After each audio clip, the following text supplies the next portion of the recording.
আপন মনে বাথানে খাবার খেয়ে বেড়াচ্ছেন মহিষের দল। নাটোরের লালপুর পদ্মার চরের চিরচেনা ছবি এখন আর নেই। পানি বেড়ে ডুবে গেছে চর অঞ্চলের প্রায় ৩০০ পাথান।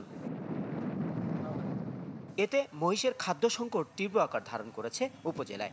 মহিষ নিয়ে লোকালয়ের উঁচু জমিতে আশ্রয় নিয়েছে খামারিরা। মহিষ চড়াচ্ছেন সুগার মিলের পতিত জমি অথবা সড়কের পাশে।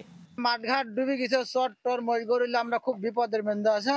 আমরা খাদ্য খানা কিনতে পারছি না, গরিব মানুষ, চর ডুবে গেছে, যে কোথাও এখন তো দাঁড়ানোর মতো জায়গা নাই। পাশাপাশি খোরা, ডায়রিয়া সহ নানা রোগবালায় আক্রান্ত হচ্ছে গবাদি পশু। খামারিদের অভিযোগ, প্রাণী সম্পদ অধিদপ্তর থেকে কোনো সহযোগিতা পাচ্ছেন না তারা। ওষুধপাতি কিছু পাইনি, কিভাবে আমরা চলবো? খাওয়ার সমস্যা, ন্যাংরা হয়, খোরা হয়, মুখে খাতে পারে না মহিষ গরু, তাও ওষুধ বড়ি পাইনি, কিছুই পাইনি। দুধ বেশি মোষে খাওয়াই, এছাড়া তো আমার কোনো উপায় নাই। তাও যদি আমরা কোনো কারো সাহায্য না পাই তাহলে আমরা যাবো কোথায়? যদিও বিনামূল্যে ঘাস বিতরণের প্রকল্প নেওয়ার কথা জানালেন প্রাণী সম্পদ কর্মকর্তা। আমরা খাদ্য সংকট মোকাবেলার জন্য আমরা লোকালি কিছু ব্যবস্থা হাতে গ্রহণ করেছিলাম।